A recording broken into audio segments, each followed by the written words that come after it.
You know, despite the fact that I've done a few reviews now, you guys don't know too much about my Kamen Rider opinions overall, and that's definitely something that I've wanted to change for a while now. Kamen Rider has produced a lot of shows that I love, but some more than others, so I guess it's only natural to do a top 10 on my favorite Kamen Rider series. But we're going to need to address a few things first. One is that my opinions are pretty different from the rest of the fandom, as you'll see, so I emphasize the need to not let it ruin your day if you do end up disagreeing with me. Two is a little bit of a confession in that even though I've been a fan of Super Sentai and Kamen Rider for over a decade now, it took me a while to start fully watching these shows instead of partially the way I did when I was a kid. Now, I have more than enough Kamen Rider shows under my belt to make a video like this. However, there are a few exemptions, such as these 5 Heisei shows, which I have not yet completed, and all of Showa. Later down the line, when I finish these shows and rewatch some others that I've already completed, if my opinion changes enough, I might do a new version of this ranking. But this video is really to show you guys where my opinions on Kamen Rider stand as of right now. There's definitely a beauty in documenting your current thoughts and then going back to it years later and seeing what's changed. And then the last thing is that Kamen Rider Geats and anything past it are not done airing as of the time of this video's publication, so will not be included. And now, the ranking starts.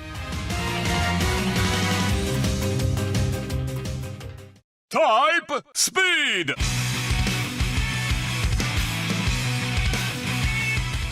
Kamen Rider Drive certainly takes a while to get going. The first 10 or so episodes were kind of a slog for me to get through, if I'm being honest. They were just too episodic without much going for them. But then a level of intrigue is finally built upon the appearance of Go, aka Kamen Rider!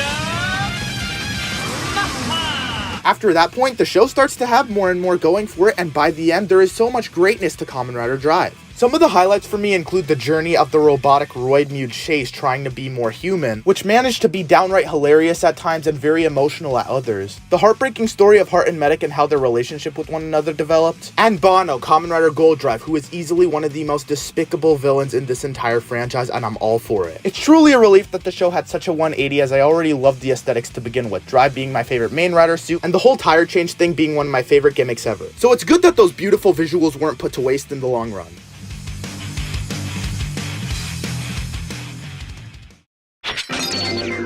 Orange!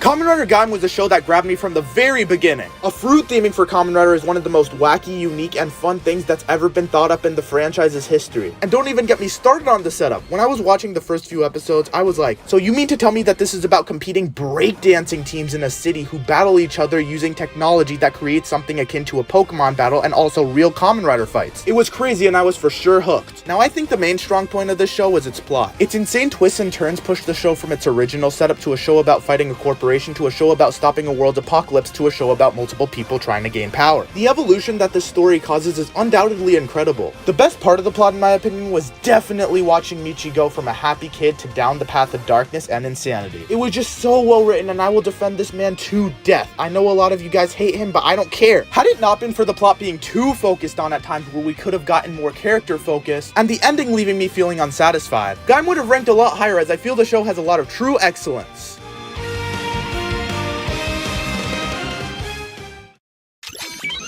Flex!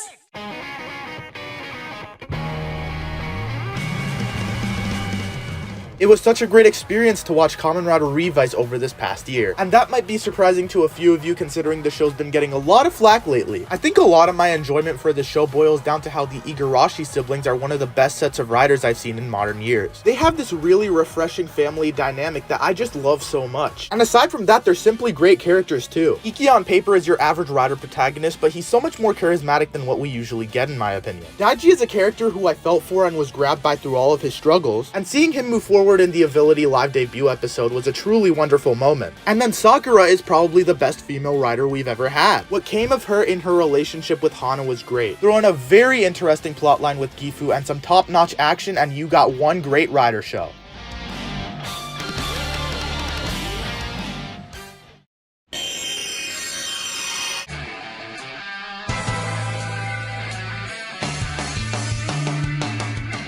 boy what an underrated series Kamen Rider Agito is. The thing I found to be really great about this one is that the show divides itself into 3 different storylines, each revolving around one of the 3 riders. Agito's being about a suburban family who quote-unquote adopts someone with amnesia and doesn't remember anything about their past life, which creates such a fun household with interesting and wholesome drama and relationships. And I always love seeing that on TV. G3's being about a unit of the police department trying to most adequately fight off the threats that face them, and I just rooted for them so hard to get past the competition and the problems. And Gills is being about an initially well-off guy who gets his humanity stripped away from him as he turns into a monster, which tragically ruins his life. That being an actually brilliant reinvention of Kamen Rider's original foundation. Now, in spite of the division of the show being nice, I like how all the storylines get connected via the Akatsuki Go ferryboat incident, which I actually think features the strongest mystery in all of Kamen Rider. Now, I did get a little sad seeing certain characters that had great dynamics with one another get separated as the series went on, but that's honestly more of a nitpick than anything, as Agito had great progression that made sense throughout its entire run. This show is fantastic and I still love it.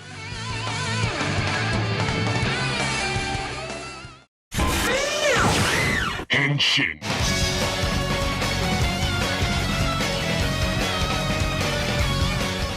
I'm not gonna lie here and say I don't have any problems with Kamen Rider Kabuto. Its filler episodes could be kinda boring at times and there are a lot of oddities with the plot overall, but I mean it when I say that the characters are perfection. Tendo is the GOAT. A lot of people find his cockiness to be unlikable, but I disagree. I feel it makes him have the perfect balance of epic and funny, and his bonds with other characters are untouchable. Others like Kagami, Hiyori, Daisuke, and Tsurugi had great character moments of their own. They could happen pretty early in the show, such as episode 4 when Kagami had to deal with the loss of his brother, and they continued throughout with things like Hiyori's doubt of Tendo's authenticity. Kabuto's characters hit me so hard and bring the show up to greatness, enhanced by things like worms being cool monsters with their ability to mimic humans, and Clock Up giving us beautiful fight scenes.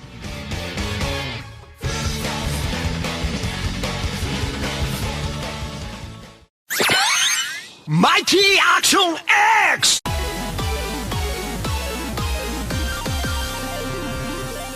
When I think about Kamen Rider Ex-Aid, the greatest theming execution in the franchise comes to mind. I really do believe that it handled its video game motif perfectly. It manifests itself super well in the aesthetics. I especially like how we got different riders and forms for things like zombie games, puzzle games, fighting games, RPGs, the list goes on, and it was super cool to see them fight with those concepts. Using a level system for the riders was also a super neat idea that made power more explicit. The video game theming also shows strength in the plot with Kamen Rider Chronicle. The whole idea of Chronicle being a revolutionary real-life game that turns people into Kamen Riders and ends up tricking so many who didn't know the massive consequences of it is awesome and really progressed the story of the show. Ex-Aid also holds a high memorability factor in my books due to things like Dan Kuroto being arguably the best meme character we've ever gotten in the Tokusatsu genre, as well as astounding moments like anything involving Taiga and Nico, Emu and Parudo's final battle, beach meltdowns, Kuroto going full Kuroto mode, and the Christmas episode. Merry Christmas, everybody.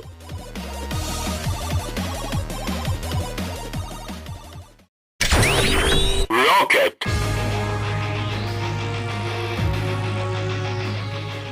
I guess I've always had a little bit of a bias towards Kamen Rider Fourze as it's featured what's been my favorite Kamen Rider concept since I was a little kid, Astro Switches. I love the mini forms that come out of these guys and how they're so varied and so many of them. But it took me until I was a little older to appreciate how much sheer heart is put into the show. If for whatever reason I need to use Kamen Rider to cheer me up, Fourze is absolutely my go-to. Each and every episodic plot in the show manages to strike gold with either being emotional in a feel-good way or super fun. And they certainly made me feel very attached to characters that I initially saw as nothing more than high school sitcom archetypes. What I really like about them is that compared to other Kamen Rider installments, they're more diverse and different from one another, and yet there's a way higher level of team feels and unity to them as the Kamen Rider Club than any other set of characters in all of Kamen Rider. The emphasis on friendship in Fourze makes it really stand out as one to remember. I'll always be able to look back with fondness on the journeys that these characters in Fourze went through. Whether that was their little trip to Kyoto, Miyu and Shun's prom before going off to college, Cosmic States appearing and Ryusei finally joining the club after a big mistake, and that absolutely tear-jerking finale which is tied as my favorite in the franchise.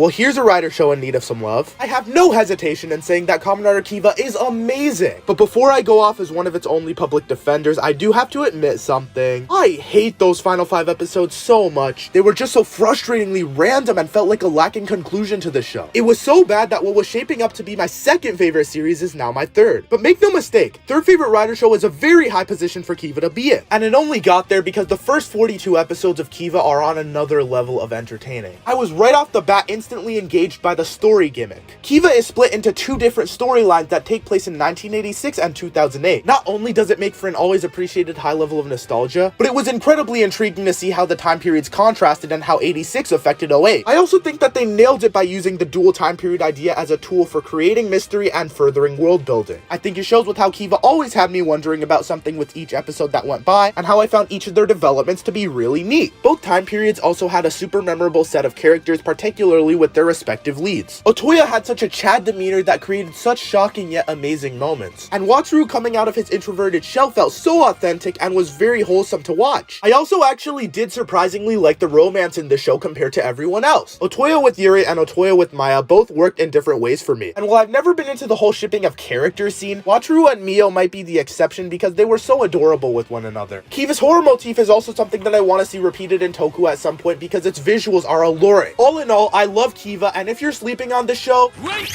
up! and start watching.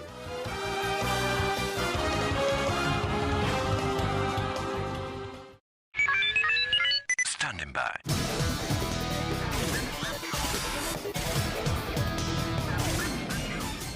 Drama in Toku is at its absolute peak in my opinion with Kamen Rider Faiz. This show instantly immerses us into the not so happy lives of so many characters. Not every Rider show starts off optimistic per se, but seeing Faiz start off so depressing instantly endeared me to the show, and what I stayed for was quite the ride. To me, this cast of characters felt the most realistic in any Rider show. Like seriously, this show does an astounding job giving these characters lives outside of the main plot. They had a lot of struggles and ambitions that really affected only them and a few others, and they all felt really relatable. There's also a lot of character interaction and surprising plot twists in this show, which I really love because of the drama that they breed. The characters fighting with one another is just so much fun to watch, and it seems to bother people that a lot of that drama comes from miscommunication. But for me, that only makes the show's relatability levels higher because, well, to keep it a buck, a lot of the issues I've had with friends and acquaintances over the years came from lack of communication. Now, most of that did get resolved way happier than in Faiz, rest assured, but it's something I still resonated with. Faiz is a show that just hits me so hard and I'll never forget it.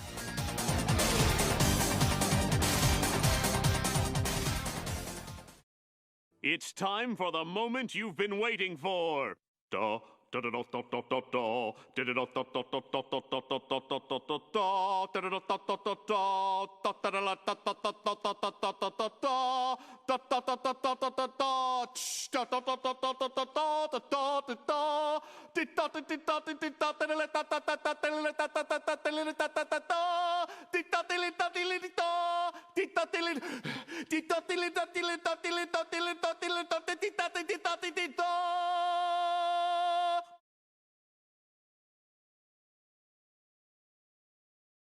Advento.